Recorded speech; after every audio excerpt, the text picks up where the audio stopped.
나이가 들어 혼자가 되었다며 요양원에 가기 전에 이렇게 한번 살아봐요. 내가 이 말을 하는 것은 어디서 들은 이야기가 아니라 내가 직접 겪어본 일이기 때문입니다. 나는 올해 78입니다. 젊을 때는 내가 이렇게 늙을 줄 몰랐습니다. 그때는 몸이 튼튼했고 마음도 늘 바빴습니다.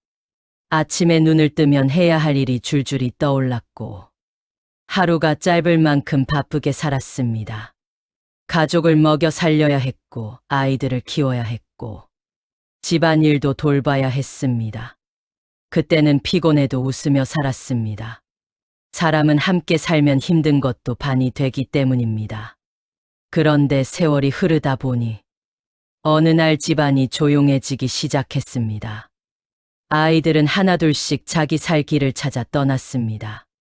그게 당연한 일이지만 막상 집이 비어가는 것을 보니 마음이 허전해졌습니다.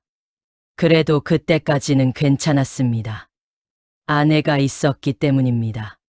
평생 같이 밥을 먹고 같이 웃던 사람이 옆에 있으니 외롭다는 생각은 크게 하지 않았습니다. 그런데 어느 날 갑자기 아내가 먼저 떠났습니다. 그날 이후로 집안의 공기가 달라졌습니다. 같은 집인데도 다른 집처럼 느껴졌습니다. 밥상을 차려도 맞은편 자리가 비어있고 텔레비전을 켜도 함께 웃어줄 사람이 없었습니다.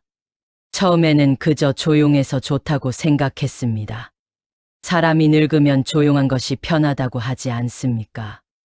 그런데 시간이 지나자 조용한 것이 아니라 외로운 것이라는 걸 알게 되었습니다. 밥을 먹다가도 말을 걸 사람이 없어 혼잣말을 하게 되었습니다. 어느 날은 밥을 먹다가 나도 모르게 이런 말이 나왔습니다. 오늘 반찬이 괜찮은데 같이 먹어줄 사람이 없구나. 그 말을 하고 나니 마음이 허전해져 밥맛이 뚝 떨어졌습니다. 그렇게 몇 해가 지나자 몸도 조금씩 말을 듣지 않기 시작했습니다. 어느 날은 무릎이 아프고 어느 날은 허리가 아프고 어느 날은 숨이 차기도 했습니다. 병원에 가면 의사는 늘 같은 말을 했습니다. 나이가 들어서 그렇습니다. 그 말을 들을 때마다 마음이 조금씩 약해졌습니다. 그러던 어느 날 자식이 조심스럽게 말을 꺼냈습니다. 아버지, 요즘 혼자 사시는데 불편하지 않으세요? 요양원도 요즘은 참 좋다고 합니다. 사람도 많고 식사도 잘 나오고 관리도 해준다고 합니다. 그 말을 듣는 순간 가슴이 철렁 내려앉았습니다. 내가 이제 거기로 가야 할 나이가 되었구나. 그날 밤 나는 잠이 오지 않았습니다. 천장을 바라보며 한참을 생각했습니다. 내 인생이 여기까지인가? 내가 평생을 살아온 집을 떠나 낯선 곳으로 가야 하는 것인가? 그렇게 뒤척이다가 새벽이 되었습니다. 새벽 공기가 창문 틈으로 들어오는데 문득 이런 생각이 들었습니다. 아직 내가 숨 쉬고 있는데 왜 벌써 인생을 정리하려 하는가?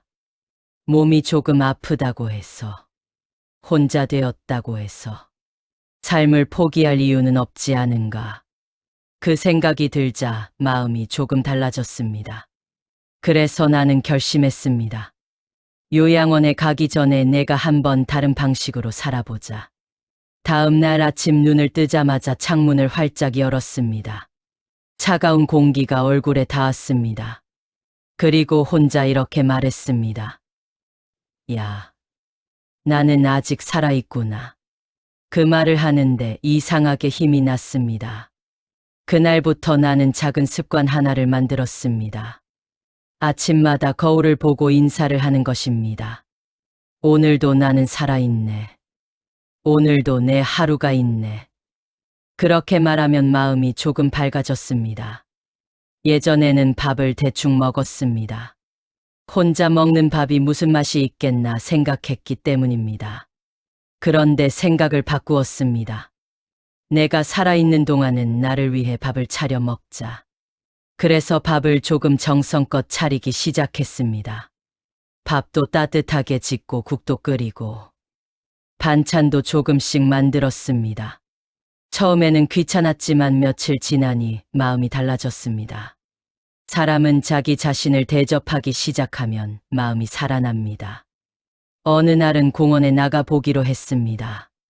집에만 있으면 생각이 자꾸 어두워지기 때문입니다. 공원 벤치에 앉아 있는데 바람이 얼굴을 스치고 지나갔습니다. 그 바람이 참 좋았습니다. 가만히 앉아 있으니 새소리도 들리고 아이들 웃음소리도 들렸습니다. 그때 문득 이런 생각이 들었습니다. 세상은 그대로인데 내가 집 안에만 있었구나. 그날 이후로 나는 매일 공원을 나가기 시작했습니다. 처음에는 그냥 걷기만 했습니다. 천천히 걸었습니다. 누가 보면 거북이처럼 느리다고 할지 모르지만 그래도 괜찮았습니다. 중요한 것은 속도가 아니라 움직이는 것이었습니다. 며칠 지나자 얼굴을 알아보는 사람들이 생겼습니다. 어느 날 할머니 한 분이 말을 걸었습니다.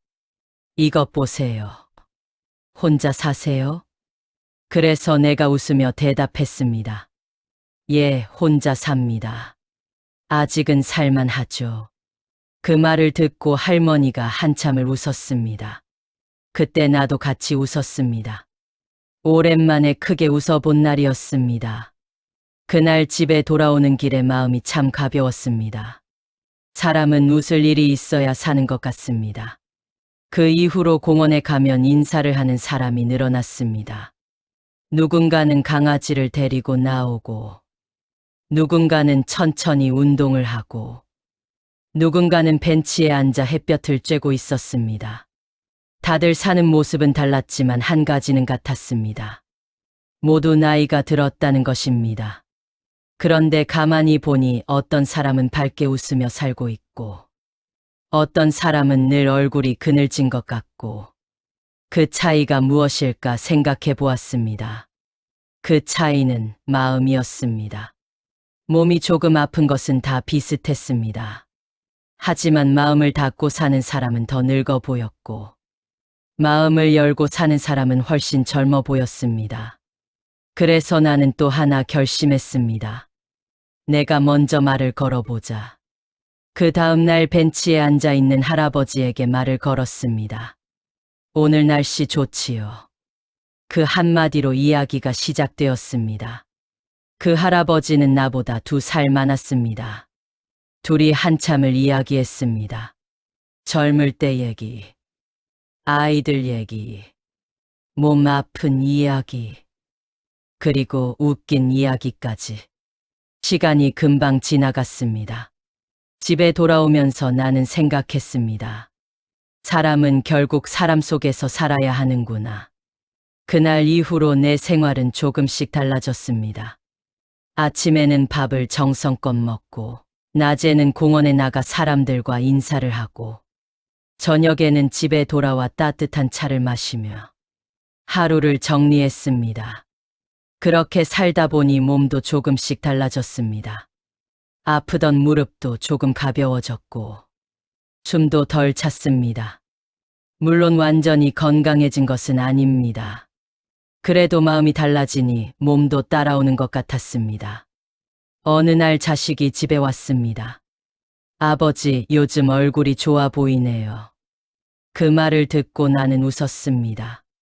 그리고 이렇게 말했습니다. 내가 아직 인생을 끝내지 않았거든. 자식이 웃으며 말했습니다. 아버지, 요양원 이야기는 안 하셔도 되겠네요. 그래서 내가 말했습니다. 나는 아직 이 집 주인이다. 아직은 내가 갈 곳이 아닌 것 같다. 사람은 늙는다고 해서 인생이 끝나는 것이 아닙니다. 늙었다는 것은 속도가 조금 느려졌다는 뜻일 뿐입니다. 천천히 걸어도 길은 갈 수 있습니다. 비록 몸은 예전 같지 않지만 마음까지 늙을 필요는 없습니다. 나는 요즘도 아침마다 창문을 열고 이렇게 말합니다. 야, 오늘도 나는 하루가 생겼다. 그리고 그 하루를 천천히 살아갑니다. 혹시 이 글을 듣는 분들 중에 혼자라고 해서, 몸이 조금 아프다고 해서 요양원부터 생각하고 있다면 먼저 한번 이렇게 생각을 바꿔보시기 바랍니다. 아침에 창문을 열고 나에게 인사를 하고 나를 위해 밥을 차려 먹고 밖에 나가 햇볕을 쬐고 사람에게 먼저 인사를 해 보십시오. 그렇게 살다 보면 어느 날 문득 이런 생각이 들 것입니다.